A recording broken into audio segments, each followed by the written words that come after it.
Sagare gapagare gapada pagare ga sare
at the bottom of the ocean.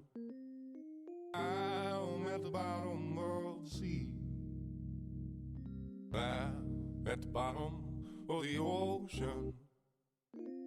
Don't know if I'll make it back home.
And we are live, Rocket League fans. We are here with the Upsurge Premier League. That's the UPL. I'm FBI Tugboat. I'm here with my man Formal, and we got Hyper down there producing away. That's the head of broadcast here for Upsurge.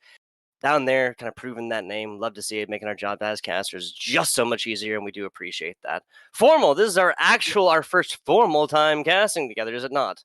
Yeah, no, first time, reaching out, getting to know each other. I'm feeling pretty Oh, keen yeah. for today as well. Although Oh, yeah. already I'm a little bit concerned. You keep talking Hyper up like that, and we're gonna hear about how great he is all day, That's and fair. it's That's got me a fair. little Can't- nervous, So if we're gonna keep him modest, and I Yeah. think keeping players and teams modest is almost gonna be the theme for today because we got a I couple love the favorites coming in, transition. and they're gonna be looking to try and essentially continue to Mm. assert their dominance, continue to prove why they're at the top of the ladder, and I'm Yes, sir. expecting 2 3-0s, as we soon talk about our Expecting matches. 2-3-0s. You heard it here first, ladies and gentlemen. New England Storm Wolves coming up against Fractured Memories. Now, Fractured Memories 15-1 on the map count. We know what that means, of course. They're 5-0 now, coming into the 6th week of 7 for regular season here for the Upsurge Premier League. Big stuff, and playoffs not very far away. Looking at the other side, New England Storm Wolves, like you said, 3-2 coming in. Yes, at a positive map score at 11-6. So technically, I've also played an extra map than the Fractured Memory Squad, but across now 6 weeks, one extra map is really not going to be that big a deal, at least in my eyes. No, and the big thing too is just Fractured Memories in their victories thus far have been utterly dominant for the Yes. most part. They tend to be the fastest team on the pitch. They have consistent aerial prowess, and most importantly, they have that playmaking ability, that sort of X factor where they can score Yep. almost from any angle. I don't think I've seen any team really nail as many solid backboard plays in this league as Fractured Memories.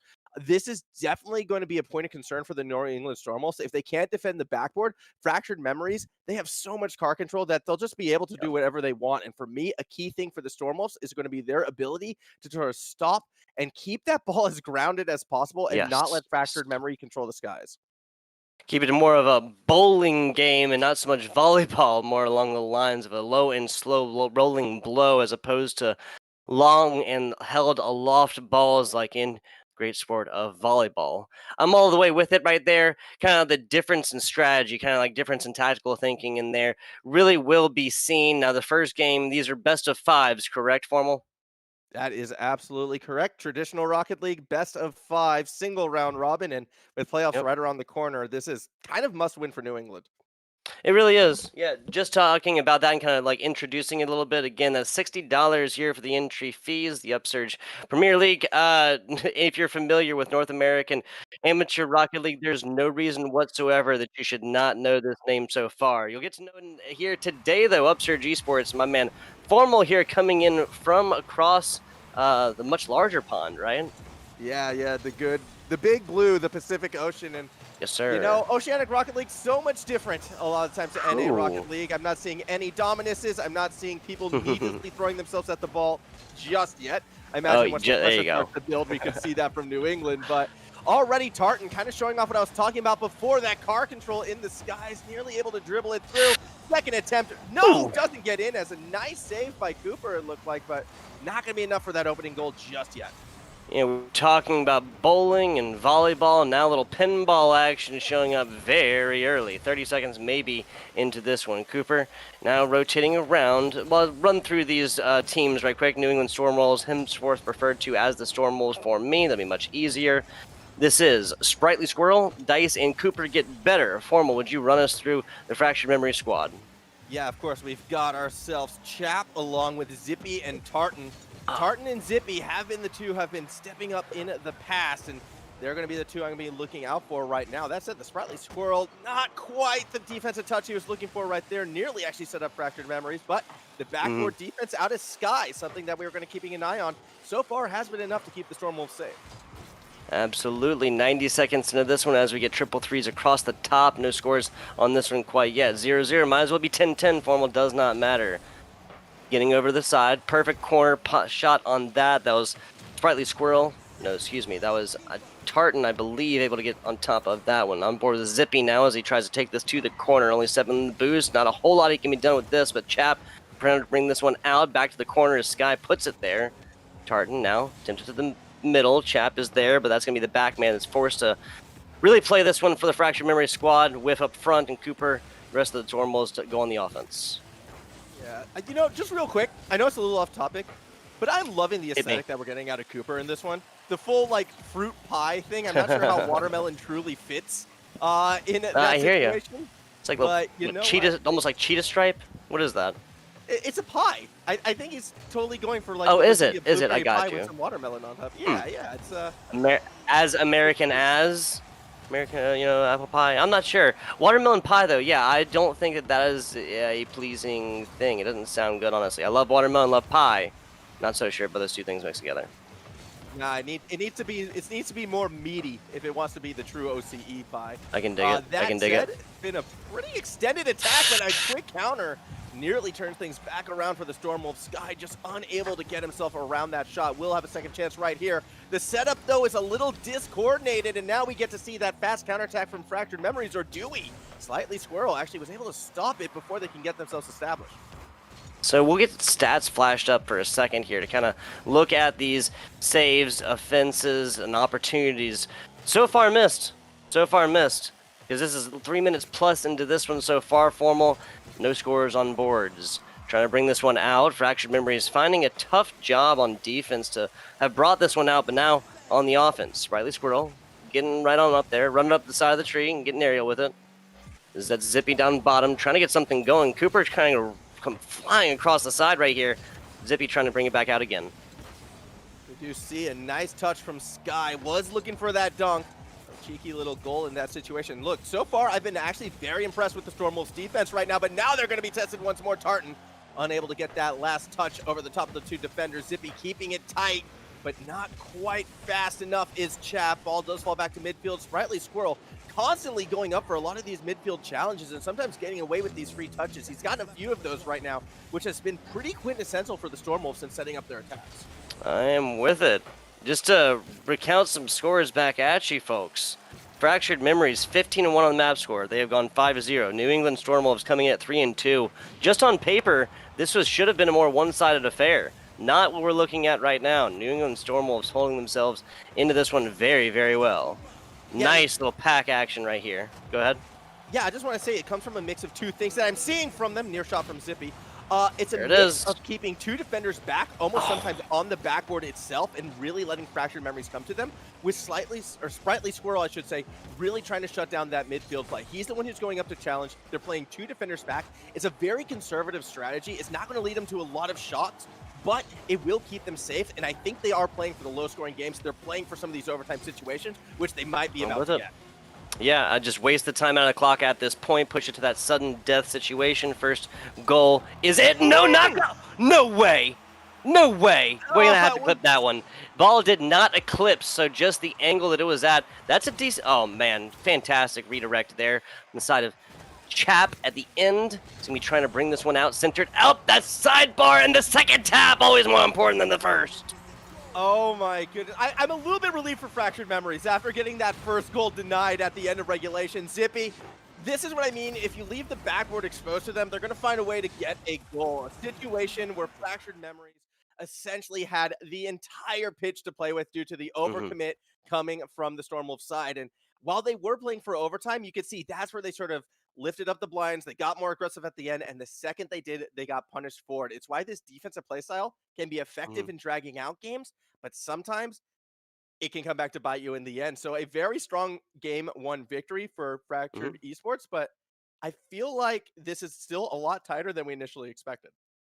Yeah, well, I think I mentioned it there towards maybe 2/3 of the way through, but for almost 3.5 full minutes of completely scoreless, not for lack of trying either. This came off the back of some really offensive, a really impressive offensive performances on both sides. Just instantly and equally matched with defensive, just absolute wall stops right there at that goal line. We saw at the very end as well. Give us another quarter second, another half second on this one. Let the ball actually bounce against this ground. Would have been a goal there, and I believe that was Fractured Memories there, so would not have taken it ultimately in overtime. And the sudden death situation still would have taken game one no matter what, though. Game number two starting out here soon. I think there's a lot of learning to be done in game number one. I think that will show up in game number two, Formal. Yeah, I'm very curious to see. Unfortunately, for people looking for that upset, it's probably going to come from the other side. If Fractured Mhm. Memories can kind of clue into how defensively their opponents are playing in this, I do expect them to get a lot tighter and a lot more in their opponent's face. Look for the bump game, look for the demo game to play Yep. more of an effect here in game number 2 because if Fractured Memories is able to just get one defender out of sync with the rest of the team, that's what's going to create the opportunities for them. So a quick adjustment, follow through on some of these dribble plays that we saw, look to Mhm. find the bump on the tail end of it all, and I think you'll find your openings in about 5-10 seconds time.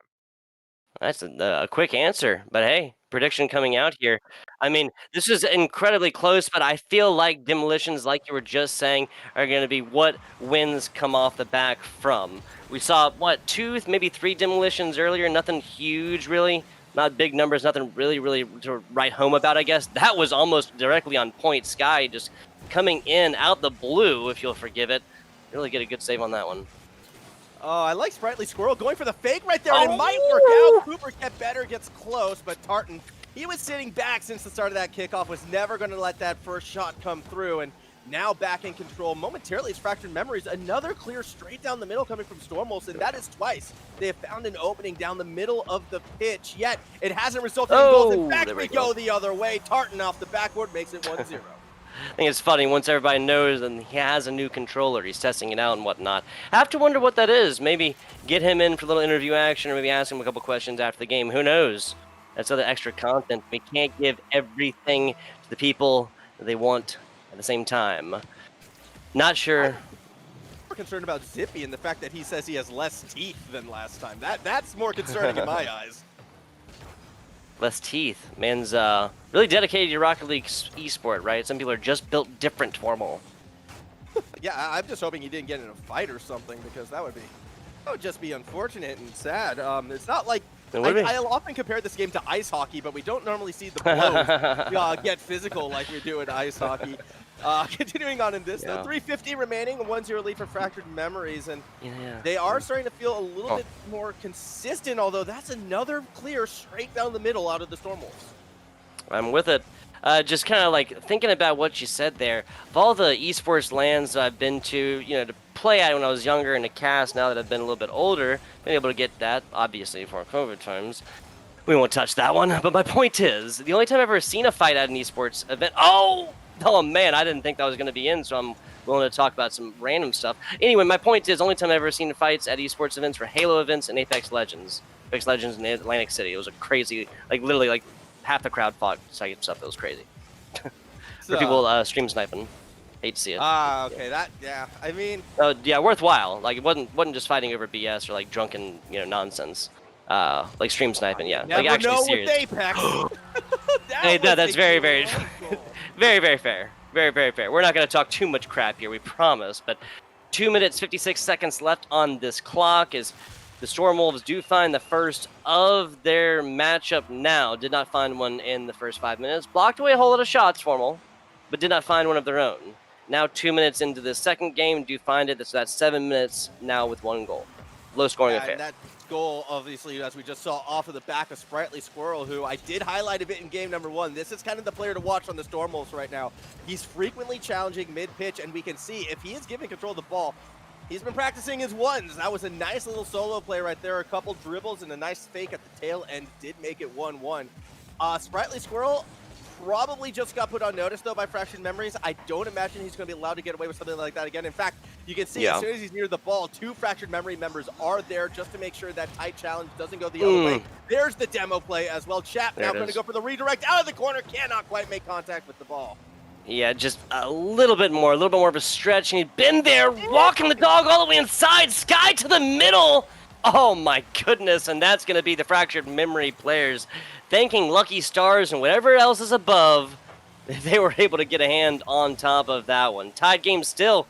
Formal's losing it already.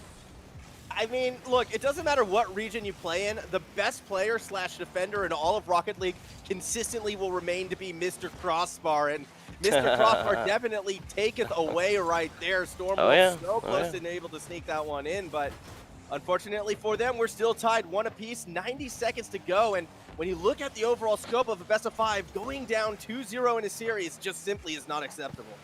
No, it is not. But both I mean, at the end of the day, fractured memories. Excuse me.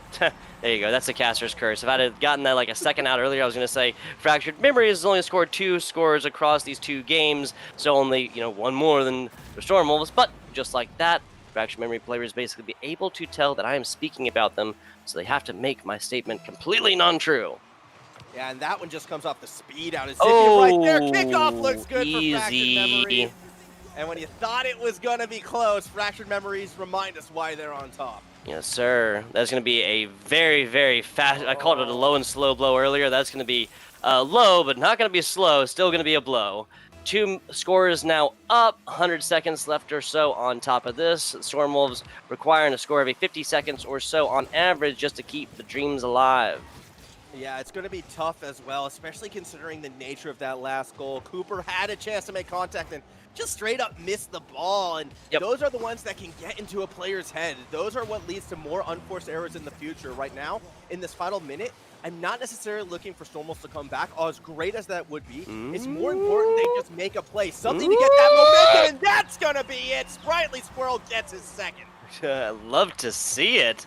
Yeah, kind of a shake of a tail and a quick jump from a tree later. Perfect take over the top. Sky right there.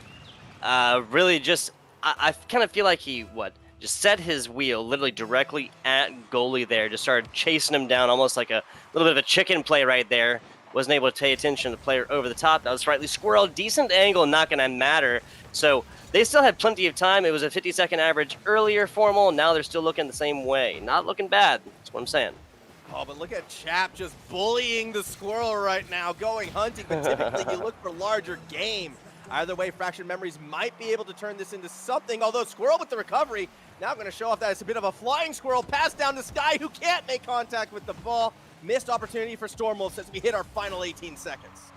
Yeah, back to middle. Ball really has not spent a whole lot of time here towards the middle formal. Mostly this has been offensive plays, defensive plays. That is a bad redirect for the side of Fractured Memories that was almost taken advantage of for the 4th. Now Zippy bringing this out. Again, just in case if this doesn't... Oh, so lucky that did not touch ground. Had more time. Cooper now stretching out for it on the side. That's centered. No, perfect underhand shot on this to the corner. Cooper still keeping it alive. Now trying to get this down to the middle. Still the volleyball plays. Fractured Memories still have a shooting opportunity as long as it stayed up. Not going to matter. 3-2 goes. And the score difference is going to be the same here, formal. Score difference of 1.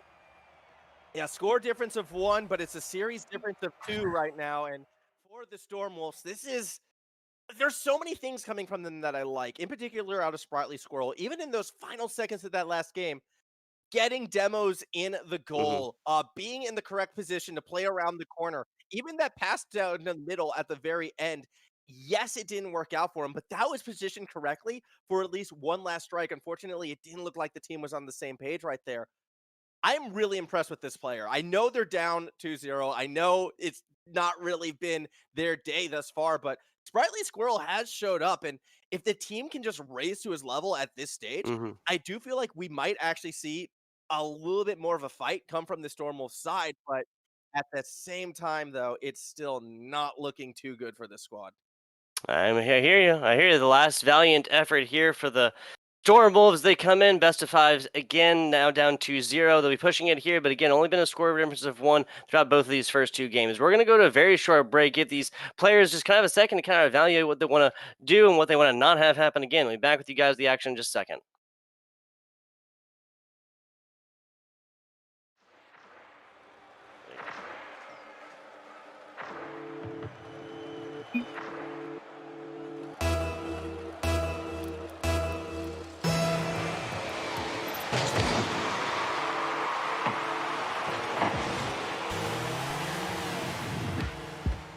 Surprise! Break was quick, but that's okay. We are on the pitch. It is game number 3. Storm Wolves, of course, versus Fractured Memories. Must-win situation.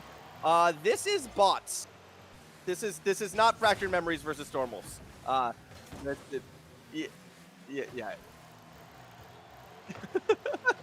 yeah. So we are going back to the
And we are in there very quickly. So the Storm Wolves coming in to now get a situation they have not enjoyed yet, Formal, and that is the lead.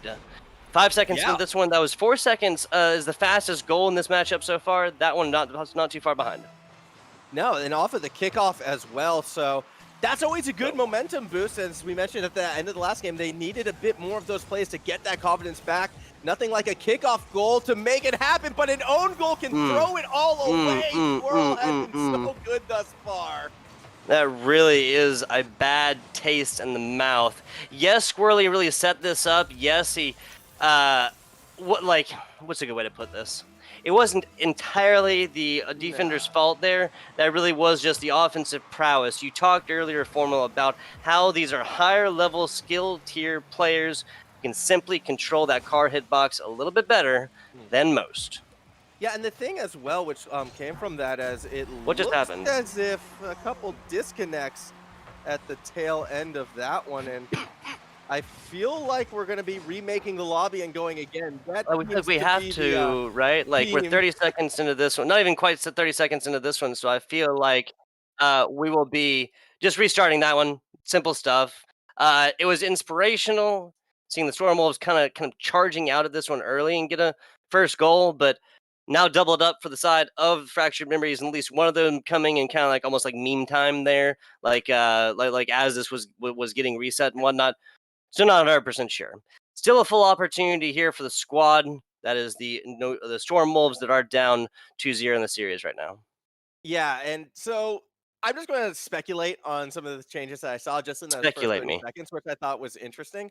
The big one was Fractured actually stepping up to challenge Slightly Squirrel in that mid pitch. In the past throughout the series, we've actually been seeing a lot of space given to the Squirrel in the middle of the field, but for the first time and like one of the few times we properly challenged in the middle of the field, we see that turned into a situation that almost looked like an own goal. In reality, it was Tartan able to kind of get the pinch off of the attacker in that situation and turn it around. And those are sort of the adjustments that you expect to see from the top team, being able to understand their opponents and make those mid-game adjustments. And what impresses me the most is this is coming when they're already up 2-0. They're not looking to show any quarter, any mercy. This is a team looking to sort of dominate. And that's what I was hoping to see at the start of the day. These sort of favorites to come in and show us why they're the favorites. So really impressed with Fractured Memories as a whole. Straight up. Yeah, so the game plan might have been to not fire till they see the whites of the eyes, but those eyes have been seen. Those shots have been fired. We've seen a couple explosive rounds so far when it comes to demos specifically. I would not be surprised here, Formal, if we get down to a game number 3 that gets a little bit closer and then gets very fiery towards the end. Little vehicular manslaughter utilized to kind of make that numbers advantage to one side for even just a few seconds. It can be huge. Yeah, we did start to see a fair bit more demos in that second game. Definitely more physical games coming from both teams, which had me a little bit surprised. I wasn't really going to be expecting that from the Storm Wolves, who kind of showed that more defensive style at the start. But when they're on the attack, they're not afraid to get their hands dirty, and that is a positive sign. I mean, realistically, I know they're down 2-0, but Storm Wolves as a whole, they have not shied away from the favorite of this event. They have been trying to take it to them. They have been trying to force their own game style, and for the most part, they've been successful in a lot of ways, except for, unfortunately, just being able to finish the game, which you could argue is the most important. But win or lose right now, Storm Wolves, they should be able to come from this, like saying, okay, we can be competitive with this team. Obviously, not the result they're looking for yet. But if this team does make playoffs, I don't think they're going to be a slouch. 100%. Yeah. One way or another, whoever gets to face these teams in the first round of the playoffs, again, we are in the next to last round, as I am dropping my pins and stuff everywhere. I'm sorry. As we are again in the next to last week of our regular season. This is week number 6 of 7. It is a round robin with 16 teams total, 2 different divisions, 8 teams in each. Obviously, you cannot play yourself, so that's only 7 rounds. Even I can do that math, Formal. Yeah, exactly. And the reason why this game is so important for the Storm Wolves in particular is they're coming into week 6 tied with Imperium Gaming for that 4th place spot. Each of these teams coming in today 3-2 with the same game record as well. Each of them 11-7, so a +4 advantage.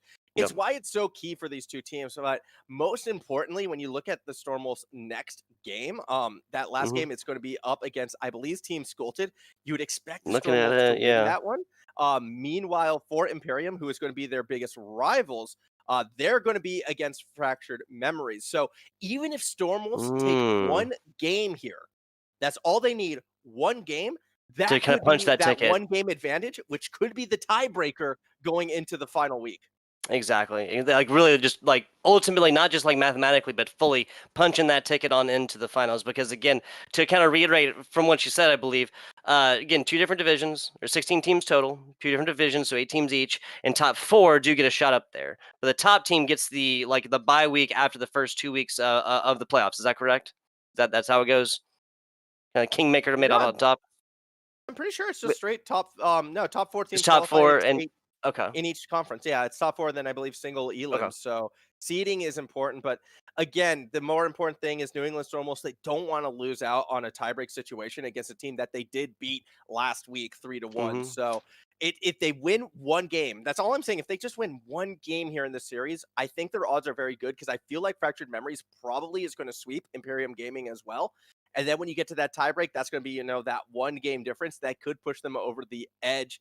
Yeah. It's a tight, the playoffs is a tight situation in the Dominus Conference. I feel it's a lot less murky over in the Octane Conference, as we can talk a lot Hmm. more about once we get ready for our second game, which will be from that conference. But for the Dominus side, like it is really, really tight up at the top.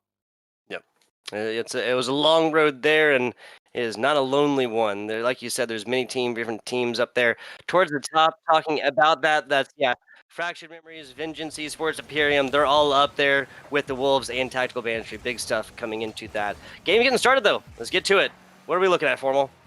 Well, we're looking at no more kickoff goals. Each side looking pretty set at the moment. They actually, both sides kind of dropped back on defense, so really afraid of that kickoff goal. Sprightly Squirrel, again, though, showing how he is more than happy to take that ball across the skies and dribble it himself over the middle of the field. But now we're seeing the bumps on defense. Cooper able to recover, play a nice little roll right there. And this is the Stormwolves setting themselves up for an early attack. Yeah, so the Stormwolves played a lot of timeout offense just so far. 40 seconds into this one now, and for the first time since it came from neutral, Fractured Memories is looking a solid offensive opportunity. Block coming in through there. Tartan over the side. Now last man back. That's Chap who gets a solid hand on it. And that was a perfect open net redirect opportunity. Wasted for the Fractured Memories squad, unfortunately. So what Fractured Memories is trying to do, and this is a little bit deceptive, yeah, it looks like they're being pinned down on defense, but that's because they're only keeping 2 members back. Constantly, they're having one player either midfield or even further up, even when on defense right now, because they're looking for that fast up-the-field pass, catch, and shot. Before it was actually Chap who was up the field, and if Chap had actually gotten boost, we could have been looking at a 1-0 game. So interesting that, it's the little things that cost them, but there's the open net. Zippy will put it in, and you don't need your wisdom teeth to go up 1-0 in Rocket League. Yes, wisdom teeth meaning nothing intelligence-wise here in the great game of Rocket League. Trust me, take it from a professional, Formal. I actually had my wisdom teeth taken out. I know. It's an impressive feat. I didn't do it myself. I had somebody do it for me, so I guess it's not that impressive. But, regardless, Fractured Memory is up 1-0 here. I doubt the good people came to hear about my dental history. I don't know. You know what? If you had done it yourself, I think that would have been a very interesting story. Shot comes from Zippy. Right. Cooper's there for the save. Just get some pliers and a bit of painkillers, and you should be good to go, right? There you go. Yeah. Do you watch The Office, Formal? Oh, so close. So close. Long time ago. What Dwight talking about how he tips his urologist because he cannot pulverize his own gallbladder or his own gallstone. Wow, just like that, Squirrel flipping the script right here after a fantastic redirect. Cooper putting this one up. So literally everybody got a touch onto this ball as it came just flying on into point here. Stormwolves tying it up. Yeah, that was just, again, a little surprise from the Stormwolves. They hadn't really looked to set up that sort of attack just yet in this game. That said, though, Fractured Memories looks for the pass down low, but unable to find it. Stormwolves keep surprising me. I know it's weird to be talking up the team that's down 2-0, but when you come in with expectations and you're seeing a team smash them this hard, you have to give them that props. And Stormwolves, for all intents and purposes, should have been losing these games quite convincingly, but they have showed up to play, and now they might get the lead as from across the pitch, Sprightly Squirrel makes it 2-1. There you go. That's how it is done. Consistently putting shots on the goal. That was Scott. yeah, excuse me, yeah, the Sky switching name to Skytro now, same thing, realizing just simply do not touch. The best way to do this is just make sure, I've been there before. You think you're just walking the dog in, you're just like kind of assisting it, letting the ball go in its home, and then you just completely mess it up. Double There's commit. not a situation. Stormwolves going to be in. Nicely done. Goal line stop here as Skytro looking to get involved in this one, Formal. Yeah, they've got Fractured Memories dazed. I'm starting to see a few unforced errors coming from this orange side. The double commit in the corner wasn't punished that time, but it shows a time that might be a team that's a little bit off balance. And to go back to that last goal as well, Stormwolves have been looking for that down the middle clear since game one. It felt like it was only a matter of time before they're able to connect on it, and now they've got their opponent's dazed. They smell the blood in the water, and their shots are looking closer and closer to possibly putting Game 3 out of reach. That's the Jaws theme because the sharks are circling. They have smelled blood just like wolves. They think they both can smell blood. I'm not actually 100% sure about wolves, storm-wise or otherwise, and their ability to smell blood. Fractured Memories, though, 90 seconds. They're slowly hemorrhaging, though. That is a fair statement. I do have a friend who plays for a Stormwolves team here in OCE, and I am pretty sure he does not smell blood. I'm pretty sure he doesn't have a sense of smell at all, so I'm going to go I'm not sure if that would help in Rocket League anyway, right? Yeah, true. I mean, it's more, he's a League of Legends player. The Stormwolves, it's a different Stormwolves, by the way. It's not the New England Stormwolves, it's the OCE Stormwolves, so it's an entirely different group. Either way, Chap shut down middle of the pitch. A lot of defenders. Oh, I love the bump from underneath, but Chap's still able to get to that boost. Yeah, dude, Stormwolves have just been simply playing these close quarters combat plays a lot better. Fractured Memories, like you said, looking maybe a little bit shook, a little bit fractured even. Because whenever the pressure's been on here, it really seems like they're just not coming out on top. 40 seconds left, and they know what they need to do. This is not a keep away situation for the Stormwolves yet, but it will be soon. Yeah, and you know what? It's interesting to me because in conversations that I've had with players in the past, it's whenever an upset happens, it tends to come from unpredictable natures. People at the top sometimes fall into a trap of expecting the game to play a certain way, and the Stormwolves have actually flipped how they're approaching Zippy. Cannot quite do that challenge.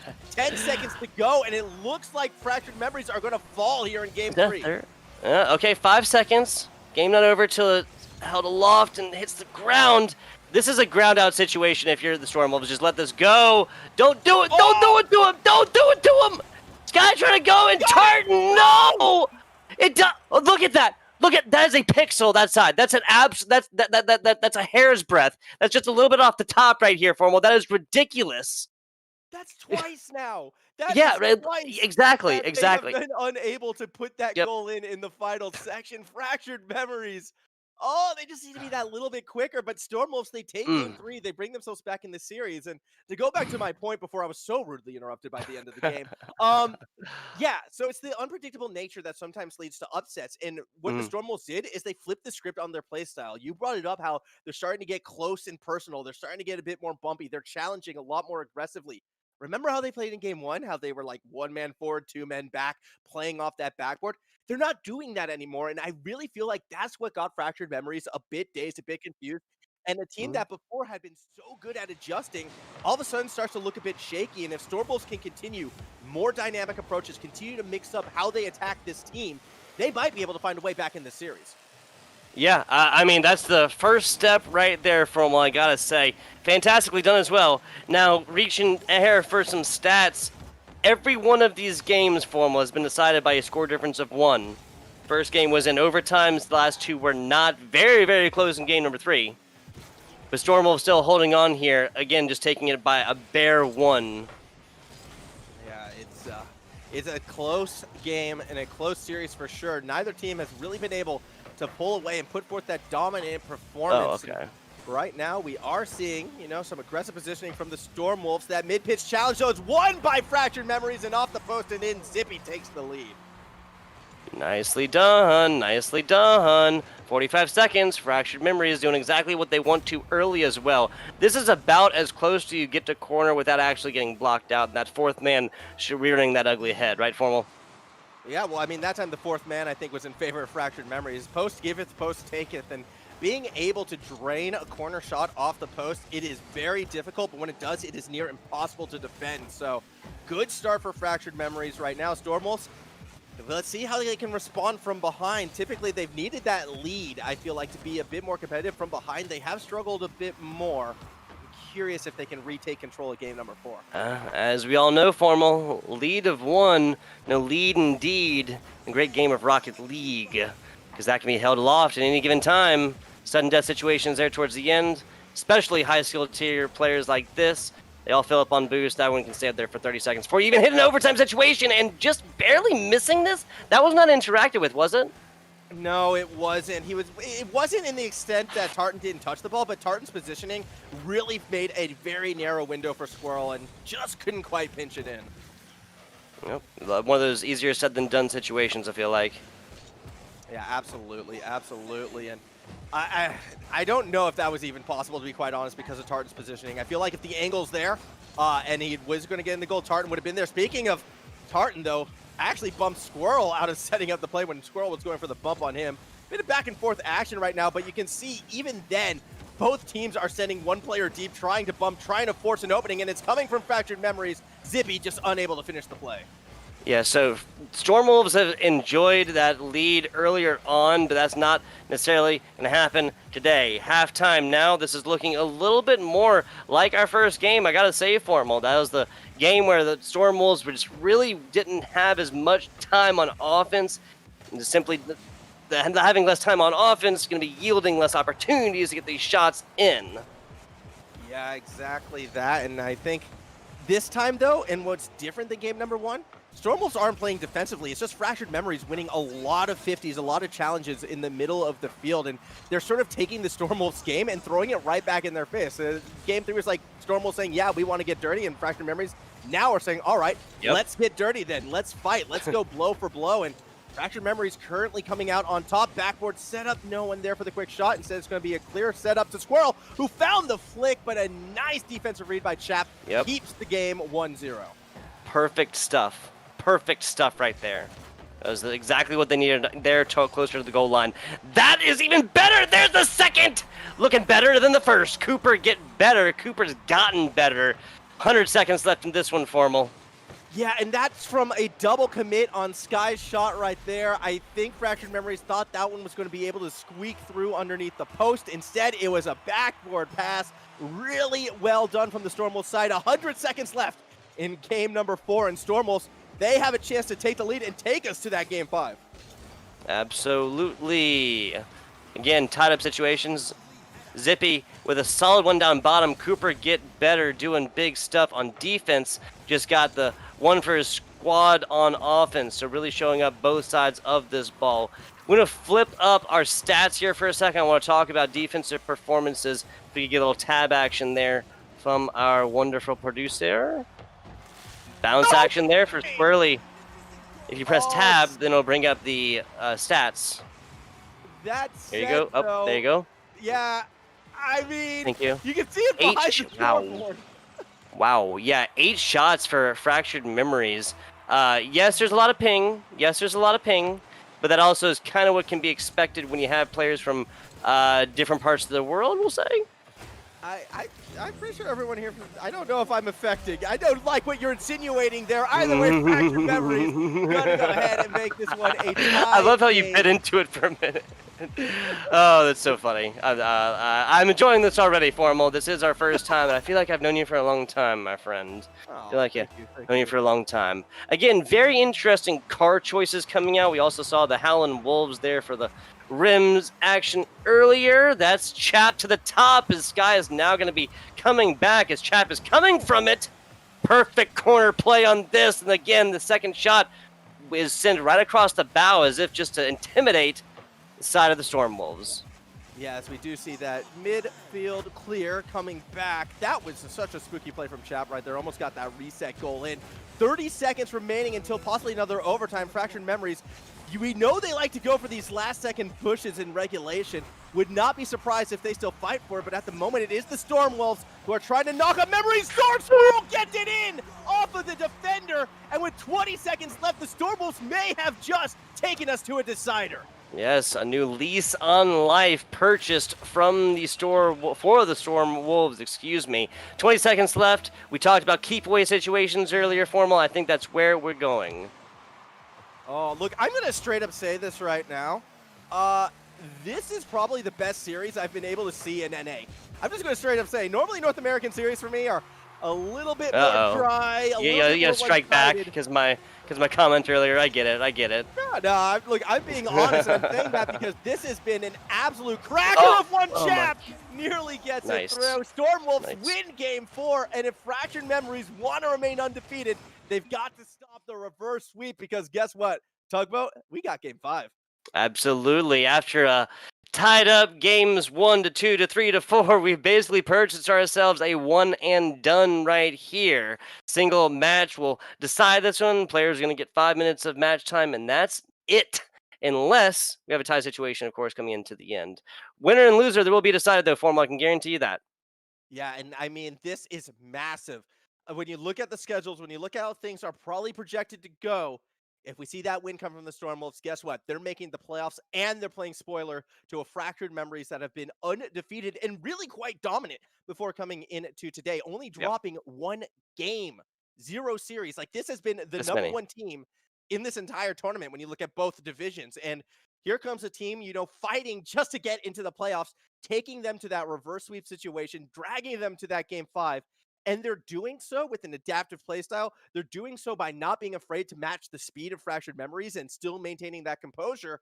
Mm-hmm. This is a very scary situation for this Orange team right now. They might let it slip through their fingers. And again, going back to Sprightly Squirrel, what a breakout performance for this player. Even off the kickoff, you can see still looking for goals. As we are on the pitch for game 5. The man says the new tail tag there, the beginning of it, or the end, excuse me, of his gamer tag now. Fantastic game so far. This is Squirrel that's been able to keep this on the offensive side for him against Orange by himself for that full 20 seconds. Now Tartan and the rest of the Fractured Memories squad members going to be able to get a hand on this one, but not if Skytro to just take this all the way, escorted up top like Air Force One. Cooper to the side, cornered out, cornered down bottom. Squirrely gets way too far ahead of this one and uses all boost, can't do nothing with it. As we can see, Chap, it's a bit of a slow solo play, but tight spacing coming from Fractured Memories means this isn't a okay. Like I'm going to go a little like armchair psychologist here, but I really feels like Fractured Memories, they're getting a bit desperate. They've been playing tighter and tighter almost each game. They're trying to force more and more plays. This is a team that's not expecting to be down right here, and perhaps even a little bit frustrated that they are. I'm curious if the Stormwolves are going to find avenues to punish, but when you come up against a team that's this aggressive, you make one mistake on the Stormwolves side, Fractured Memories are going to score, but if Stormwolves can just play consistent, they might find their opening. I hear you. You were saying they were down by like a lot. Maybe even say like the kids do that they were down bad. Did I say that right? I'm not sure if I'm using the slang here right. You gotta help me out for it quickly. Boomer, man. Oh man, we are lost in the sauce. We are done for. Yeah, Quickly, cut comms. That's it. We don't want the kids to know. Cooper gets better taking this one from the corner. So we're having a lot of fun here in the caster booth. Again, shout out to Hyper for producing. We do appreciate that. Oh, nicely done. Zippy playing the perfect one-on-one on this one as we hit 2 minutes into this game, trying to walk it on in. Skytro, very ballsy shot, have to say. You missed that one by a fracture. That's going to happen. Tartan's going to put it right in your face, right up top, really quickly, with a smile on his. I mean, Tartan was up there initially to steal boost and run disruption, but with no one challenging on the opposite end of the pitch, immediately Fractured Memories recognized, like, hold on, we can set up a pass wherever we want. The defenders are playing too patient in the goal. Let's just go for it. Let's try a tight angle shot right there, and Fractured Memories pull it off. Go-ahead goal in the deciding Game 5. Fractured Memories out in the lead. Yes, sir. Every single one of these games have been decided by a score difference of 1. Uno. Loneliest number, I'm told. We'll be seeing if that's the case again here in game number 5. Halftime now. Fractured Memories up 1-0. Not for lack of trying. We'll get that up here soon as far as shot attempts and more. Wait. Yeah, Is this game 4? Yeah, this is game 5. Excuse me. Yeah. So, yeah, the Stormwolves do have 2 points. Oh, okay. Sorry, I was looking at that wrong. Go ahead. Excuse me.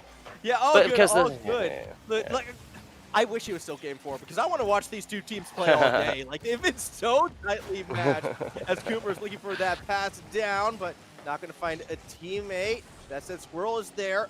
Oh, that's such a great pass from behind. Nearly sets up Sky. It's not going to turn into a goal just yet, but every time Squirrel touches the ball, I leave impressed. It would be extreme if he can't put it through. Instead, honor goes to Sky. And why not have a tie game as we approach our final 108 seconds? Yeah, right? 108 up top. Plenty of time to get stuff done. That seemed like it had a decent shot at a defensive opportunity from Chap, I gotta say. It looked like he had a decent shot. As it is, just kind of slow to get the ball. Gotta call it like you see it. Yeah, it was close. It was close, but you got to make contact with that. Unforced errors typically are what bring a team down in these very tight situations. 90 seconds remaining with the way how this has been going. Chap was able to take a lead, and I kind of feel like, Tugboat, whoever scores next probably wins this series. Yeah, I mean, we've seen the most scores we've seen was 5, and that was in game number 2. Yeah, after a game number 1 that only had 1, you know, like uno, this many. We've seen that kind of all across the board since then. 3 and there in game number 3. So this one kind of looking more like that game number 3 situation, that game number 4 situation, score-wise at least. I have to agree with you. One more, and that's probably going to be it. Fractured Memories member just gets absolutely packed right in the face. Embarrassing stuff right there. Yeah, but the double commit from the Stormwolves nearly opened the door. It was just unfortunate that Fractured Memories couldn't capitalize in that situation.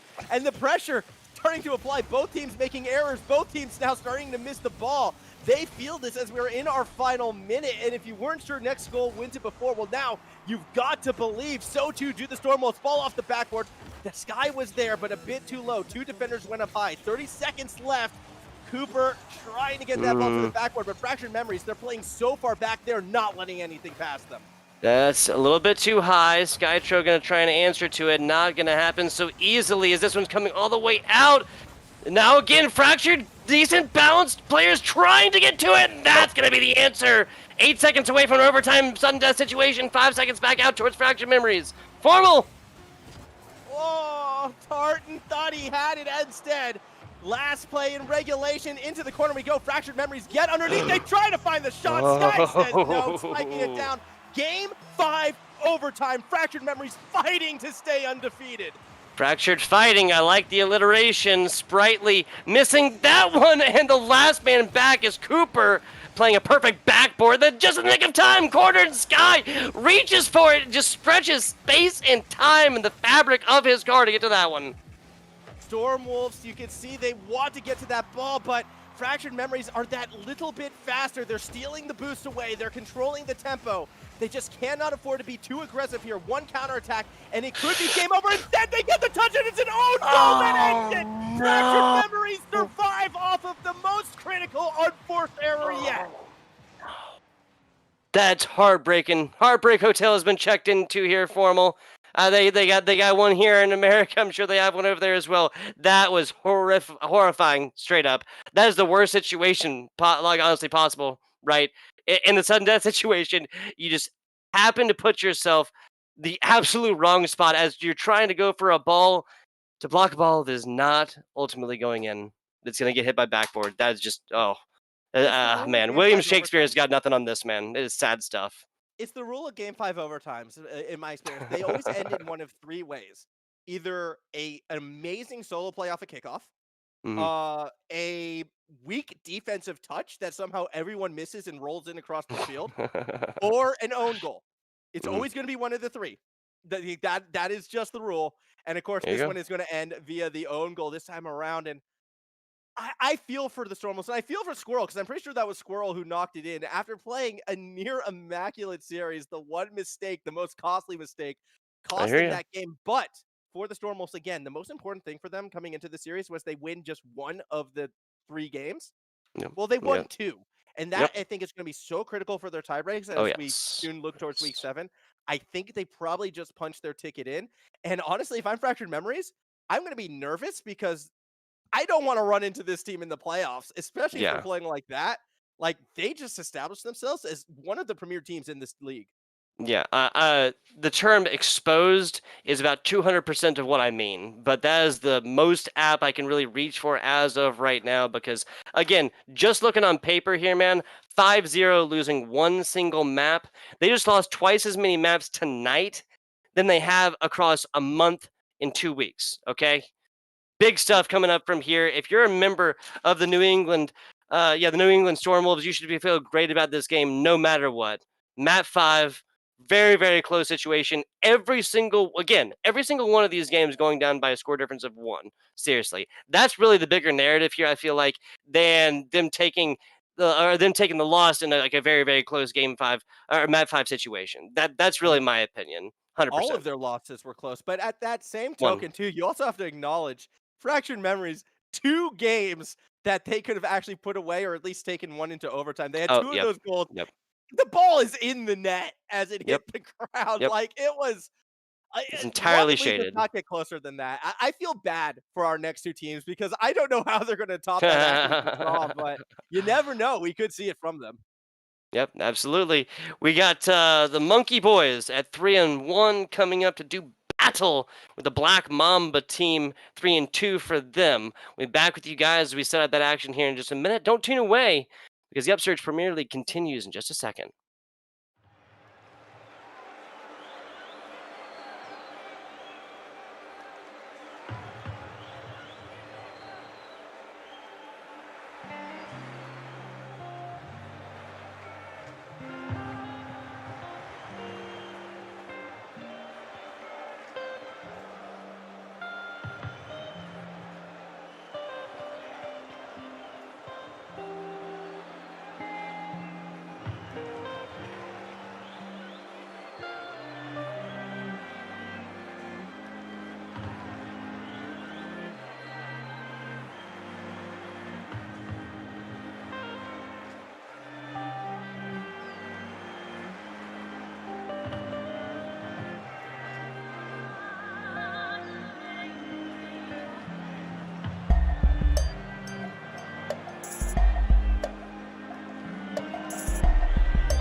And we are back. It was a short break. I told you guys, Black Mamba Esports coming in at a 3-2 scoreline overall in the win-loss ratios there, taking on our Monkey Boy squad. They are 3-1, have not played their 5th map quite yet.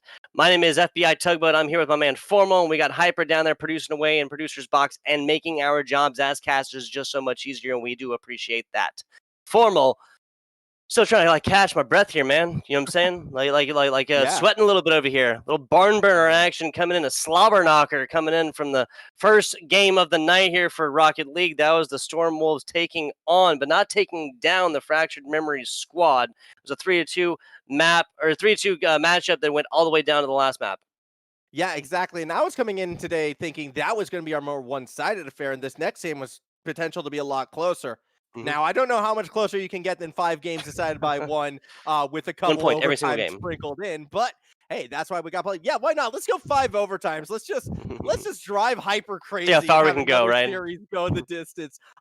It was a lot of fun that first one, and coming into this next one, I still feel Monkey Boys are most likely going to be the favorites in this. I know that they haven't played either the full 5 series yet, or maybe things haven't been updated on our end. Not too sure what the situation. They did lose last week, so I actually believe they might be 3-2 right now, and that has me a little bit worried if they are on that downward trend. So Black Mamba, they started off slow. They've been winning a few more games in recent times. This could be a chance to pull off a second upset against Monkey Boys in a row and possibly establish themselves as that playoff contender. I hear you. I hear you. Going to be running through these teams. That is a very good point and something to keep in mind. Always having the playoffs in the forefront of the mind. T-Cause, Jack, and that's going to be LF Scrims coming in for the side of your Monkey Boy. That's the blue squad on the left. Black Mamba, you want to run through these players for me, my man? Sure, I will. You got Rollman, Velvix, and Demonic Wool, which probably is the best name of the day. Working for their opponents right there. Sorry, that was 16-bit esports. That was the wrong team. Black Mamba is Rube Danube, who has the best team name right there. Hercules Randall, substitute Fairway, and I'm not sure if the sub is in just yet. We do see Rube Danube right there, though, and in the past, been calling his games before anything but a noob. Rube is, when I remembered him last, a player who was a little bit, I hate to use the term ball chasing, so we're just going to say very aggressive and very fast. Like to go for a lot of challenges. Monkey Boys, though, not quite able to make the 2-0 right away. Instead, Nibra is going to be able to make it a 2-0 lead for our blue side. Yep, beautiful stuff right there. First member couldn't necessarily get it done, but Nibra coming through, still going to have the perfect positioning, and that has kind of been the difference in your Monkey Boy squad so far against the Black Mambas. That's something I've noticed here, Formal, that the simple fact of the matter is the Monkey Boy are simply in better positions more often, whether that's being there before these plays pop off or anticipating them happen. I'm not sure. It'd be a lot easier for me to cast Rocket League if I could actually read the minds of players.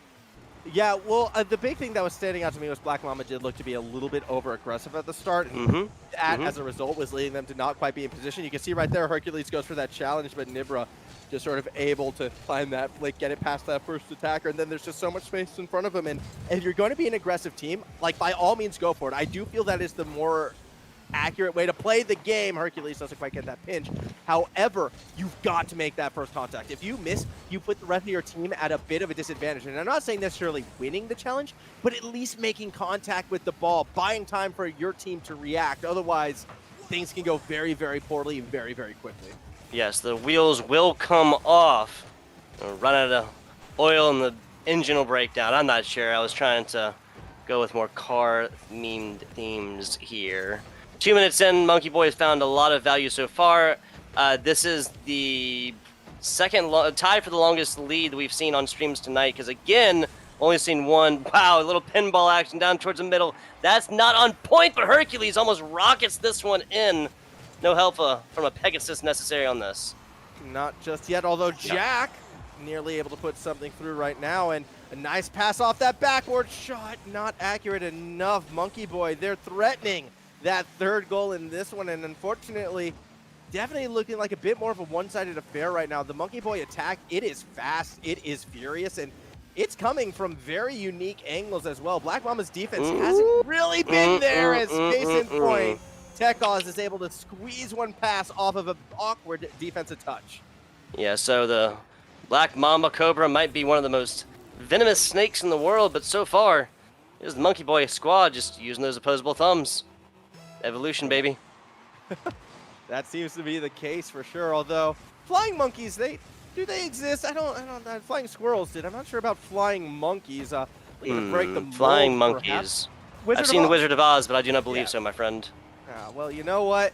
I think they've seen The Wizard of Oz as well, as we see it backwards. It's not quite there, and definitely Black Mamba could be thinking these are servants of that Wicked Witch of the West, because they have just been nothing but mean to them in our first game. Hey, doing solid impressions of flying monkeys. Doing very solid impressions so far. 100 seconds left on this. T-Cause, little flip action, just kind of show off to his fans. Love to see it. You can tell the stream's on him for a second. Nibra, across the top. What in a normal situation, that might have been more of a kind of like courageous, unnecessary play, even like almost dangerous. But wow, Jack getting deleted up top almost doesn't matter as Nibra comes over from the top and kind of taking things through the thick of the smoke there. Nibra forced to corner this one out, trying to bring it out. Now doing this past Black Mamba Members is way easier said than done as we hit 60 seconds on this. Monkey Boy is looking like everything in a bag of chips right now, Formal. Yeah, and they're almost starting to freestyle a little bit just because of the amount of space that's being given to them. They're feeling confident enough to go for some of these long aerial setups, some ceiling shots as well. Seen a couple musties from mid-pitch. I mean, this is a team that's like, okay, they don't know how to defend us in the skies. They're not actually pressuring our setups, so let's go for some unique setups. Let's practice some of our mechanics here, and when worst comes to worst, we can just throw a pass down the middle and make it a 4-0 lead. Yeah, easy Monkey stuff. Boy's definitely looking a class above. Oh, yes. Class above. That's just fair. That's just fair. Just reporting the news, Black Mamba, they have to get it together offensively, and especially the past minute or so. What we've seen is, I think, the effect of this 4-0, 3-0 before this, on their mental, right? We've seen a lot of just kind of weaker offensive takeaway attempts, and then defensively, again, one man back is really playing that goalie position really hard. Other than that, you got to get these demos in. You got to get these takeaways in because it's just not happening for Black Mamba. Push into the next game. There's a best of 5. Doesn't matter on the first. Hercules getting one in here, so kind of putting the team on the back four right now. It's a big name of the game here. Not putting up a goose egg in game number 1. And I mean, look, I like how they made that goal happen. They put 3 members forward. That was kind of an all-in attack, and if there had been a single defender able to touch that ball down the middle of the field, it was so open, and we'd be looking at a 5-0 scoreline instead. Yep. Great to get them a goal, but not sustainable long-term. I'm not expecting to see that style moving into game number 2. I would not be the first commentator to say it. If I could convince you guys that was the case, then it'd be awesome. But I would not be the first commentator to say it, that game number 1 always going to be that big, it's a first date, straight up, kind of feeling each other out, seeing what your values are, seeing what makes you mad, seeing what you can handle, seeing what you can't handle. There's a lot of illusions drawn here, my friend. Yeah, exactly. And I mean, look, I'm worried. I'm very, very worried for Black Mamba right now. I mean, typically it is the case of, I believe it is it weasels that tend to like absolutely destroy snakes? Mongooses, But I believe. mongooses are the ones that Yes, do. Well, hey, they mongoose. each start with M, monkey, mongoose. Mongoose? Close enough. Yeah, mongoose. That Mongoose? sounds like a Mongoose just bird sounds with- weird, right? Like geese is Yeah. plural form of goose. Throw a mon I in don't front know. of it. We need to Does it think of change something. anything? I mean, maybe it's just flying monkeys. Flying monkeys and the mongoose are closer related Flying than monkeys we and the actually mongoose. realize. And right now, we are just sort of That's a seeing team that. name. Unfortunately for the Mambas, they're just not able to get too much going in that first game. And I don't know. It just comes from too much space being given. You can see even on these setups right there, Tekos is just able to play the sidewall uncontested. A slow push from Rube the noob means he can't get to the ball in time.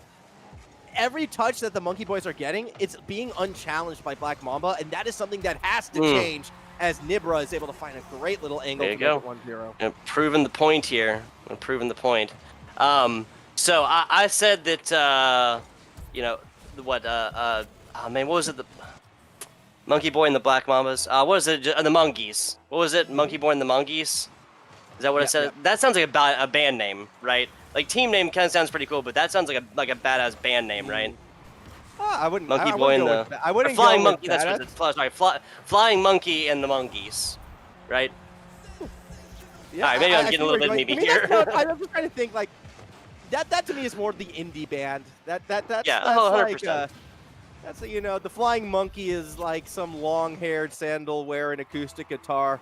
Oh yes. You know the Oh, yes. type, and then the rest of the I band do. are kind I of do. with that. And Monkey Boy up 2-0. They were able to get another goal through that. Again, it was kind of unchallenged down the middle. And Black Mamba, this is, we're going to chalk this up to a learning experience for them right now. Okay. Okay. Well, you're being, yeah, I think you're being quite nice there, man. Because I kind of feel like learning experiences are done at this point, right? You're a minute in the second game. That, again, is really why you're on that first date, that first game, feeling each other out, seeing what you can get away with. At the end of the day, the Black Mamba squad has really not been able to get away with a whole lot. This is now Nebra finding one from third pitch with nobody there, nobody in sights, nobody even thinking about this ball. The players having to send long-distance mail to even get to contact this thing. So last week, Monkey Boys got upset by 16-bit gaming, as we are told, and well, I think this is sort of the reflection of that. They're not letting themselves get upset karma. today. That is for sure. Or sorry, it's 2 weeks ago that Monkey Boy got upset. My apologies, right there. And this is sort of their first game back. Gotcha. Well, gotcha. I'm going to flip the script, and we're going to go back to the other conference real quick, and why this is even better for the Stormwolves. Because Fractured Memories, they're probably going to be looking for a bit of a revenge game as well after getting so close, and they're against Imperium Gaming, the team fighting the Stormwolves. That could be very bad for Imperium. Imperium, I am scared for, because Black Mama is currently seeing what happens when a favorite doesn't perform as well and then goes into the next series, right? This is a bad omen. This is a bad omen in that other conference. Back to the action in front of us, though, right now. Monkey Boys, they're starting to run up the score a fair bit, and this is just, again, this is more what I wanted to see today. A team kind of showing why they should be a favorite in the tournament. Fractured Memories, they started strong, kind of fell off. Well, Monkey Boys, so far, they're starting even stronger. Starting strong, going even stronger. Yes, I'm with it. Bounce action! There's a fifth found easily for the squad. That's going to be the second for Nebra, I do believe. Now, generally, obviously, when I ask you questions, as you know, yeah, I know that you know the answer, everything in between. But I'm honestly curious at this point because I do not know the answer. Are total goals going to be a tiebreaker as you come down? Obviously, it's overall record and then goes to map count. Okay, gotcha. I'm getting a little bit of information from the floating voices in my ears. It'd be goal difference more so than total goals that's typically used, and I'm assuming that would be the situation after games. Okay. But hey, you know what? You know what helps goal difference? Scoring more points. Ding, ding, ding. Monkey Boy is definitely okay to keep scoring right now. There's no mercy rule in Rocket League. Like, literally, it's no mercy rule. You keep scoring as much as you can as Randall finally gets one back for Black Mamba. Now, I like it. Black Mamba was able to find one earlier, and now this is I was where I got to say it. I always give my lead to one, no lead indeed, Rocket League. This is where I got to say it. Whatever the score is at halftime, game's not over. You can still flip the script on that. If one team just put up however many points, doesn't matter, but they didn't have the time, this is not going to go over any faster than 1 second per second. Promise you. You know what? I'm going to hold you to that, and the moment that time goes faster than 1 second per second, I'm sending you some very angry Twitter messages. Either way, though, ball off the backboard was very good for Monkey Boy. Save is going to be made by Rube, however. And well, it's good to see Black Mamba get some of these defensive saves. They're not really able to turn it around into attacking pressure. The defensive touches are just enough to stop goals sometimes, but not enough to sort of flip the script. And several times, everything has to be dumped into these defensive plays between commitment of players. Was that a double demo at the end with a score, or just a single demo? That was a triple commit, double demo goal right there. Triple commit, triple commit, double demo in this inside. 2 minutes left on the 6th goal. I love it. I love it. We're having fun up here. 2 minutes left on this one. So this one's, I think it's safe to say this one's pretty much done. The second game, not the overall series, but this game is pretty much done, correct? I guess there's 2 minutes, but I'm almost willing to go that one step further. Unless we see like an entirely different outlook from the Black Mamba side, with the trends that we are going at and just the level of play that we're seeing. That's part of the reason why. I'm so sorry, man. We're figuring this out. My point is like I'm kind of like I almost want to say like, oh man, Black Mamas are out of this. They're donezo. They're done. They're dusted. They're sandbagging, whatever else like that, right? Just so that again, the caster's curse will come back and come rocketing back because now they're actually in the Brazil situation, right? The 7-1, no, was it 6-1? 7-1. 7-1. 7-1. It was 7-1. So that was as a Rocket League caster, I cannot physically see this score with any amount of time left without mentioning the Brazil in the World Cup, yada yada. I think everybody knows it in the comeback that came out there.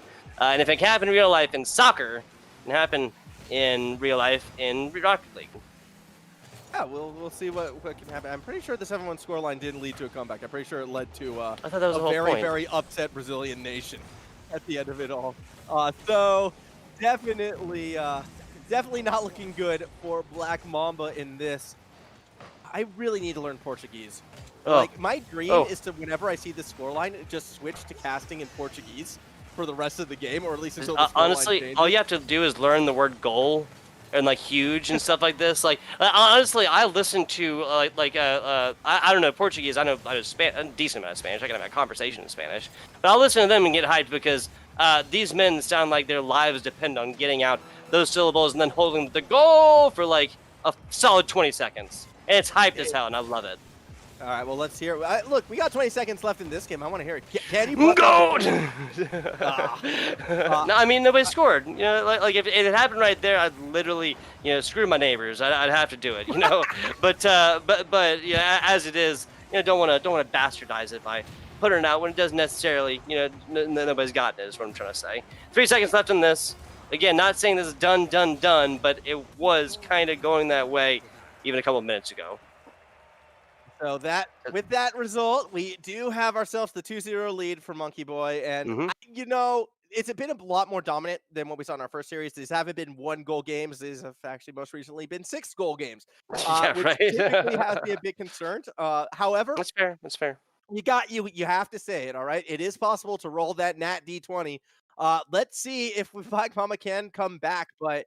I mean, as we sit right now, when we look at sort of the offensive attack, well, Monkey Boy advantage, typical speed on the pitch and boost control, Monkey Boy advantage, car control in the aerial game, Monkey Boy advantage. I haven't seen enough from Black Mama to tell me that they know how to come back in this game, except for, on that experience front, I think they need a little bit more right there. And maybe if Monkey Boy miscommunicates or something and overcommits again, like we saw towards the tail end of the game, Black Mamba might be able to strike. It's a stretch. I see what you did there. Point being, it has already happened twice across 2 games, but it's going to have to happen a whole lot for the Black Mamba squad to come back and get anything matching the honest goals. I think we can call it without being harsh or whatever, but the more honest goals that are going to come out, from Monkey Boy. Again, 4 in the first one, 6 in the second one, 10 coming across 2 games, 30 seconds into this one. Now with an 11th here. I love the Black Mamba squad has not given up by any means. They've shown flashes of greatness formal, but I just have to see a Herculean effort to change this narrative here, to sing a different song, to flip the script.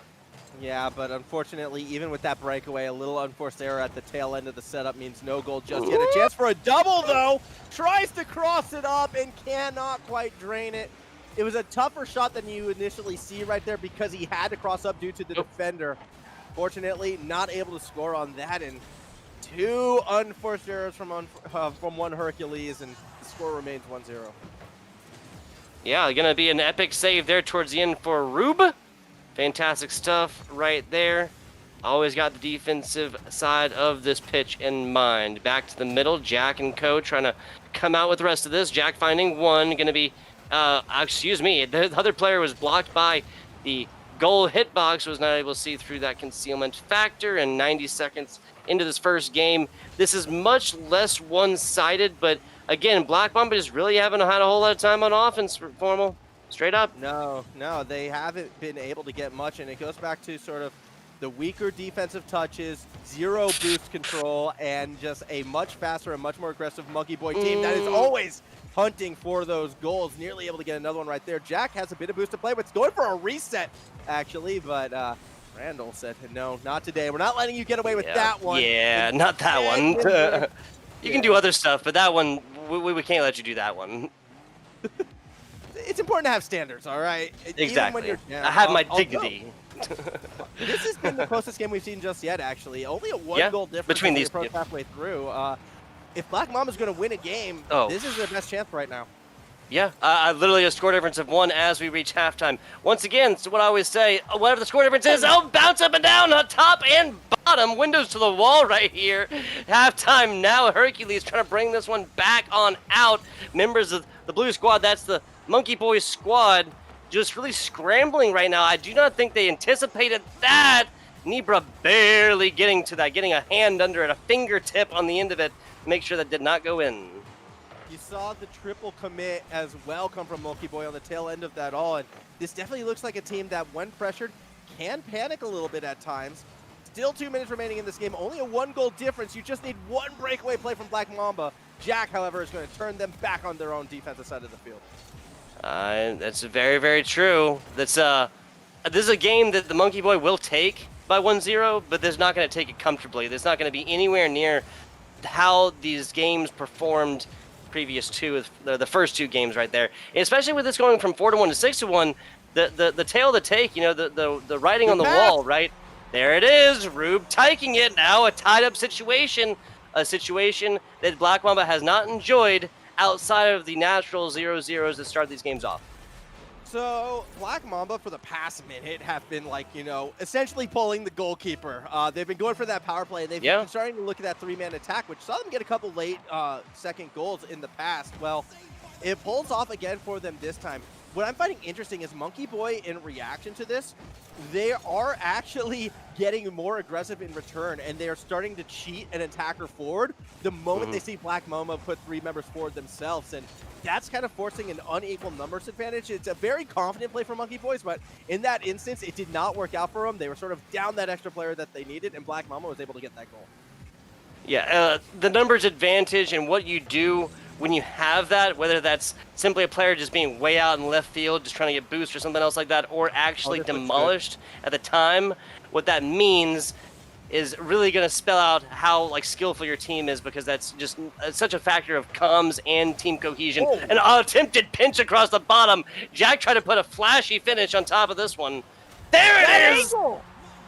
Oh, that is mean. What a mean way to end this one. Not quite 100 kilometers per hour, though, so we can't grade it too high on the scale, but that was 85 Perfect minute, though. Perfect minute, right? Yeah. I mean, Isn't that cool? Okay, yeah. It's a B+. It's a B+. Yeah, all there right? you go. B+. Oh, you guys can't see us, but we're holding up the signs. B+. Oh, Jack putting up a second right here. 5 shots on his second goal in this one. Much faster, time-wise, not much faster, velocity-wise. Oh, but it's another good angle. See that one? That's another B+er.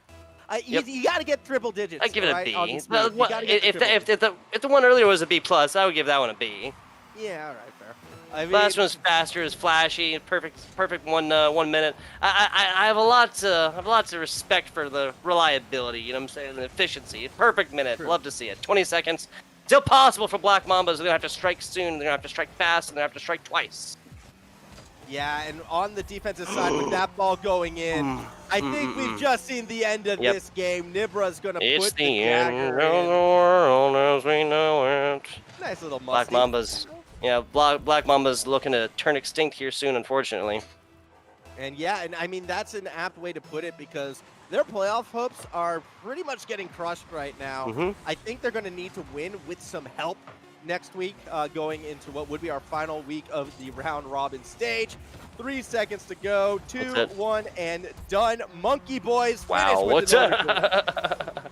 A perfect redirect from the side. So this is a Monkey Boys squad that wins game 1, 4-1. A Monkey Boys squad that wins game 2. That was 6-1, correct? No, it was the Brazil. The 7-1. Oh yeah, no, yeah, you're right. And then 5-1 last game. So kind of all over the place. Black Mambas did not put up any goose eggs here. No zeros. They got to score every time. So that's really kind of what they need to take away from this ultimately, even though they did get scored up by 16-3. Yeah, it's going to be hard for Monkey Boys to for Black Mamba to get anything. I know you want to be optimistic, like, yay, we scored against them.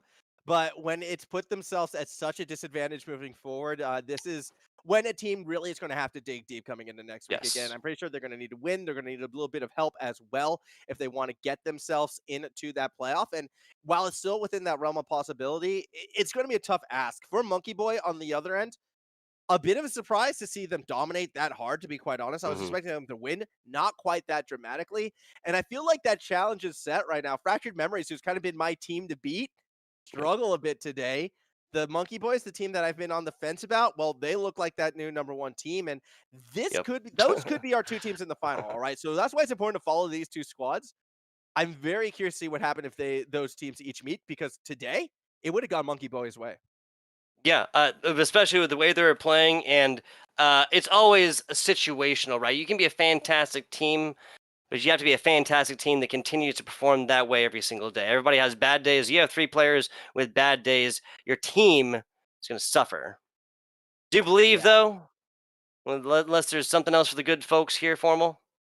Nah, you know what? Yep, I think got you. people are here to watch some League of Legends, so Yeah, I think I I can't think we gotta imagine get them why. ready. Can't imagine why. No, but seriously, you got some of the biggest goated hosts and casters coming on through here. Ravish, Beatdown Boulevard. These casters as well were absolutely setting mics on fire. Heard about some alarms and smoke detectors and all this other stuff going off in casters' houses last time. I'm just kidding around. But seriously, they were doing fantastic jobs, and you got a really solid production crew coming through for you guys to carry you through some awesome Upsurge League of Legends action.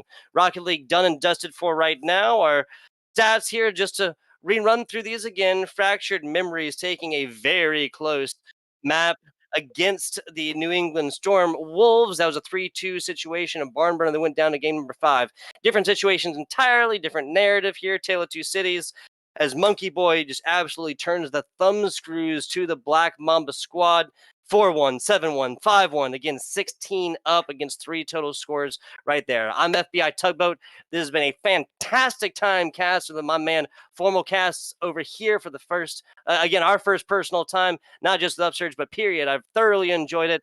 If you like the casting, go ahead and follow us away there. And we want to give a shout out to our producer, Hyper, as well, the head of broadcast, for Upsurge. Thanks, you guys, for watching. We'll give a little hard action. There you go, put it in front of the green screen to angle that right. There you go. League of Legends coming in at you. You got a fantastic squad bringing you in. Don't tune away. That's starting in just a second.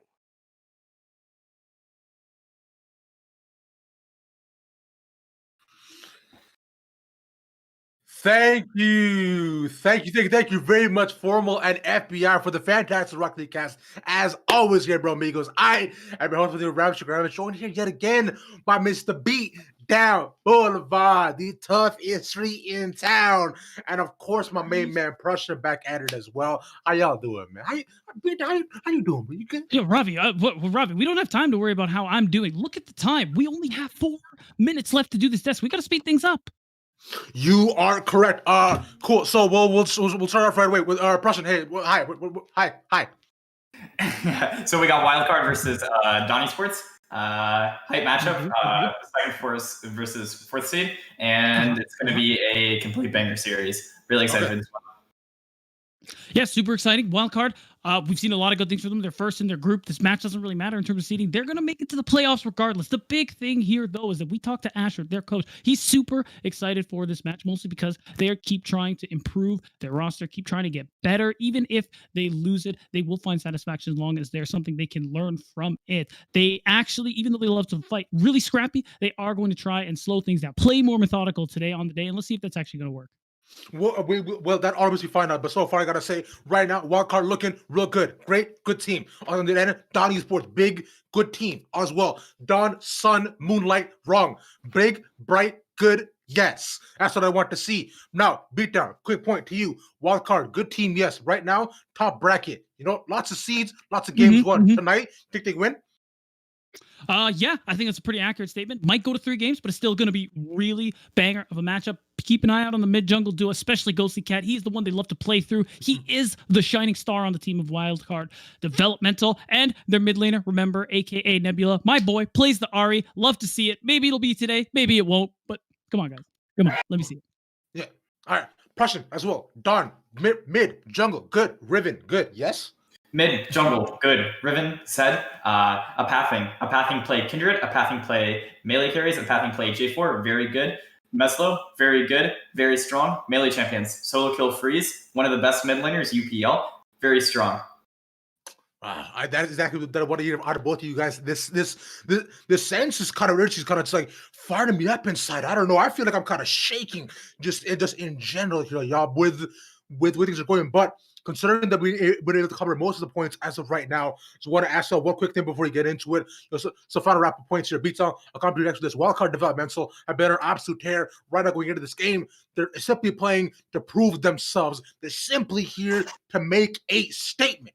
Yes or no, and how do you think that they'll be doing it? I'm not so sure I agree with make a statement, Robbie, but I know for sure what they're going to do on the night is win this matchup. And even though Asher did expect things to get a little scrappy, maybe they don't feel so good about how they do in the first game. I'm going to predict 2-0. I believe in Wildcard Developmental. I believe in Ghostly Cat, and I believe in that team. They are going to take it, and they aren't going to struggle. Prussian, your thoughts on Wildcard Developmental possibly taking, or do you think Don right now, we're looking at the mid-jungle synergy that you mentioned, it's quite good, might be able to possibly run them over? I've got 2-1 Wildcard Developmental. Both teams very strong, have gotten through a lot of obstacles to get here. They've played against Bethany Lutheran. Both teams took the W. They've played against many high-tier collegiate programs. They've played against high-tier amateur teams. Boise State University comes to mind. Shout out Doc Haskell. Number 1 Vape Cloud Rippers. And I've got Wildcard taking the 2-1 over Dawn today. Gentlemen, I just want to thank you for the urgency of the desk so far, because we managed to make it with at least just around 60 seconds to spare. So y'all can go ahead and give yourself a round of applause. We managed to get it. All the main points is, I just want to get across real quick. Firstly, if y'all were confused about what was happening today, our bad. Things happen. But we just know that we made sure to get information across to you as fast as possible. And this is what we do here. Efficiently, effectively, and with great diligent care. Because that's what my analysts, that's what we do. Simple as that. Because right now I don't give you predictions, we'll pass it off, because I'm like all of you all as well, but I'm predicting Robbie. What? Oh, okay. I was about to say, where are your predictions? But you're good. No. I'm also predicting the 2-0 for Wildcard Developmental, bro. That's where it's going to stand. That's where it'll stay. I imagine we'll see a bot canyon from them, because we know just how well they are. Ghostly Cat along with Yasin together, the side by side, being buddy, and Miniwee being the big man that he is. But with that all being said, we're going to pass it off to our casters for tonight, that being Audio and Rebel Fox takes it to game number 1. Let's get it, gentlemen. Welcome back, everybody, to the very final week of the regular season here in the Upsurge Premier League. I am Caster Audio, filling in on the desk today alongside my good friend Rebel Fox on this wonderful match that we have tonight, as Wildcard's developmental team are going to be taking the Rift today up against Dawn. Yeah, and two teams that I think coming into this splits, I don't know what expectations were for a lot of people coming in, but they've certainly developed themselves as being the definitive. This is Baron Conference, where you have a top 4. This is not the 4-way tie for second place like Elder Conference. There's no confusion here. All these teams are competing for placement and nothing else, which is why this should be at least a little bit more lax of a series. They're not going to be burning a bunch of time. It might be really scrappy, a little more fun than normal, and I'm all about that coming to our final week, preparing these teams for playoffs. Yeah, it doesn't mean that today's match doesn't mean anything, though. Both these teams locked for playoffs, but there's still seeding to talk about. Wildcard currently sitting at the 2nd seed, but Dawn is down there at 4, only a single series behind them, 4-2 compared to Wildcard's 5-1. And if they were able to win out on today, they would pass them in the standings, and that can just help you out getting that easier bracket when it does come to those playoff matches. Yeah, I think the important thing is that all 4 of the top teams are playing each other, and Dawn at number 4 against number 2 in Wildcard, and then Conviction versus Revival in 3-1 playing each other. You don't want to be last. That's the most important thing. Supernova, they are electric on the other side of the bracket. They're arguably the best team that we have here alongside Revival, who stepped in. Both of them are in proving grounds and do a lot of really good work that we see consistently. And again, Elder's a mess right now. There's no way to know who's 2nd through 3rd, or 2nd through 4th, my apologies, but there is is quite a bit of leeway there because all those teams are beatable. That's what they've proved by being the four-way tie for second. So what you're looking for is don't be last. That's, I think, what you're competing for right now. Dawn want to take as many games as they can. Like I said, a swift 2-0 would make sure they are not going to be in fourth. Wildcard would then really, really rely on Revival beating Conviction in a 2-0. The state of these games will have to be just continually updated as the course of the series continues. Because again, playing Supernova first round doesn't sound very good to me, or probably any of these teams. Yeah, I'm sure nobody wants to do that. And for Wildcard's developmental team here too, this isn't just for standings. They're a little bit of reputation on the line, trying to make up for last week when they did take on Revival, the two undefeated teams. We saw them eventually fall, did take a game off of Revival, but those are the two teams we had our eyes on for being number one in this group. So if they can come away with a convincing win here against Dawn, maybe that starts to build their confidence back up going into playoffs, and hopefully we'll see them on a rematch with Revival not too far from now. And what's really awesome about that too is like Wildcard developmental wasn't at all in Revival, Conviction, Dawn, Crystal Cave, Bethany, all of them were trying out new things around the improving circuit, and things that sort of really stay in that discussion as well. This is kind of one lone team that doesn't have a bunch of other experience to pull from other than other tournaments and stuff. You don't have those big names to play against, and they've made a fantastic name for themselves. I know that's not those that remember and the rest of this squad. They're scrappy teams who love to fight, and they certainly do it very, very well. Because they're able to pull games, like you said, off teams as good as Revival. Yeah, and now in the draft phase for game number one, it's going to be on the blue side. It'll be Wildcard on the red side. And speaking back to that game that Wildcard was able to take off Revival last week, a lot of starter priority in the draft there. All three games, either their first or second rotation coming out. So you can already see the jungle band coming through. The game isn't taken away. I wouldn't be surprised if that's started towards the table. We'll see Wildcard continue to go down that path and see if anyone picks up. I think there's a handful of champions who almost you're not going to call them tricks. I don't think that's the proper say. There's a bunch of champions that I think you don't want to get over to the side of Wildcard. And Kane was number one on my mind just because Game Ghost Cat loves to play that champion. Another one would be like Gangplank when it's not playing. That's a really, really good day. Like you said, the Storm the previous week, another potential run away. I know we're going to play some Zoe. Nobody likes Zoe whatsoever. And just for Dawn, I think just taking the iteration of this drafting advantage phase is best suited to what they're able to play. Zoe right up there next to Timo, which is the universally most hated champions. But Zoe actually gets paid. I'm not giving Yasuo my ear for my I don't hate Yasuo that much. He brought a little bit of diversity into the bot lane. For that, I forgive him his sins. Going 0 and 10 in 90% of my games. But Gangplank also could be banned away, and there's that Zoe really targeting a lot of the strong picks the Wildcard brought out in that series against Revival. So Dawn have done their homework, and they've seen exactly what the recipe is. And we're going to knock off a few ingredients. That's the ratchet taken away. So the Zoe on the table, starter as well. Yeah, it's something interesting that's been really, really popping up lately, especially it started off in 11-4 and sort of continued to bleed over to 11-5. It's really like a level priority for teams. And I'm curious if one is willing to take that adjunct B1 immediately because of just how amazingly strong this champion is. Even after the nerf, didn't feel almost anything here. At least not enough to figure out what would be the upper echelon. We also know Wildcard wants to grab that one way out of it. If this isn't well, they gotta get something really valuable for yourself. Seraphine, I'm actually not convinced this is a B1 or a permaban champion 100% of the time, but its adaptability still makes it very, very versatile. Yeah, I agree with you. Need to be a bit more testing in the current patch before we figure out where Seraphine lands on the list. But she has, for the last couple of weeks, just been so strong, and it's going to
in, but there are options.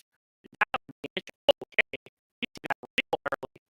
The blind struggle coming through. Not a pick that we see early on, and perhaps early at all, because you want to have a big front line. I mean, you've got Corell, I guess they can assume that the starters are coming through, so as the draft rounds out, not too terrible of a pick, but definitely interesting.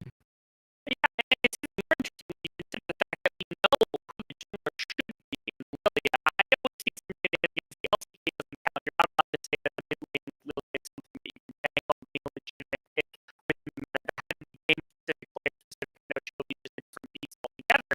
But then that curiosity comes up with then where is True Love? Do you put him at support? Are you putting him in the top lane? Instead of very much times the True Love is the thing. I'm really curious what their plan is here. I don't think it's not into the likes of the Future. You bring those stats, same with Roll in that regard. Actually, it could be a really interesting support counter pick. That's how like both champions, things like the fresh and the trend, you can pull them out of the hook of the killer. The same thing can happen with Roll being disruptive as well. Yeah, I know you can even interrupt the Tristana for John. Some of the interactions with the Rebel are maybe something interesting there that the team has thought onto that I haven't, because I don't play this yet, but we're going to be keeping an eye on the Toronto regardless to see its effectiveness throughout this game, because it hasn't had its place in the meta for a little while. So John, hopefully with a few tricks up their sleeve here in the second round of Pantheon, that so we will be doing the table, the wildcard will get to pick that one up like, into the draft. He sent out Aurelia, the two hands from wildcard, and John finish it off here. See what they've got away 10 seconds left. Covering that ribbon. Ribbon is something that they play a lot more than their opposition does. And I don't think for Forge, I think it's a lot more something to just making sure there's nothing worrying in the top lane for more players something a bit more aggressive. But your draft is actually leaning towards heavily. The one thing is bonus drafts are super adaptable, but you're still playing the champions that are involved. I don't know, like Stephanie, I'm not sure how she's doing. I don't think she's as strong as super speed. In front of which we haven't seen for a very long time. Wildcard has nothing hidden right now. You've got almost certainly ADC support in the jungle position, unless you want to select yourself in the mid lane, something in the bottom lane. You need a mage at this point with all your AD damage. For the most part, they're playing the cards on their sleeve right now. You can see everything that Wildcard is doing to show up for a strong draft. Yeah, they actually are that Camille. We want to the top lane. Might be answered by everything he said was up as it's going to be blind pick, but John, they really it seems like I'm a bit worried that they need a bit more damage early on because the Trundle and the Jack is locked in. It's take a while to scale up. The Fiora, though, as the answer to Camille, we're seeing going to be thrown down the gauntlet in the top lane. In the back of my head, there was something that was buzzing. It was a warning sign. It was, what's going on? What's going on? Something, come on. It's that right there. All split along in a number of their games in their series. Ortiz has been banned away from this New York pick. And I know it's not perfect as a blind pick, but he waited to bust it out at the exact right time. As it turns out, it looks like he's able to into this Camille. He is a beast of a Fiora player. And trying fans is really tough. We've been seeing it early as a first rotation pick, making sure they put him in a first pick. That's not common for any Fiora player. So I'm excited to finally get a chance to look at what this can do in the game.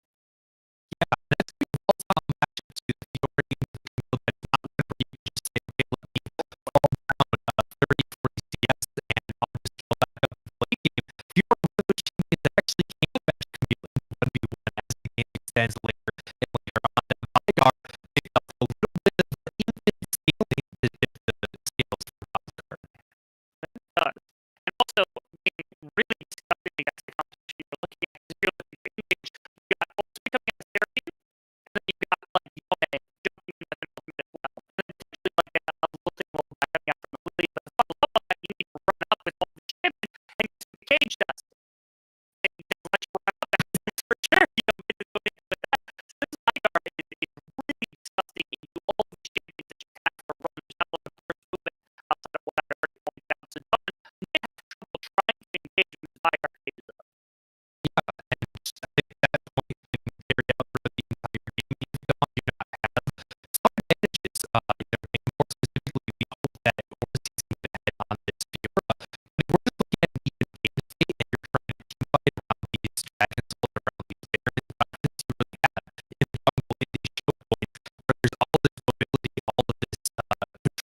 their team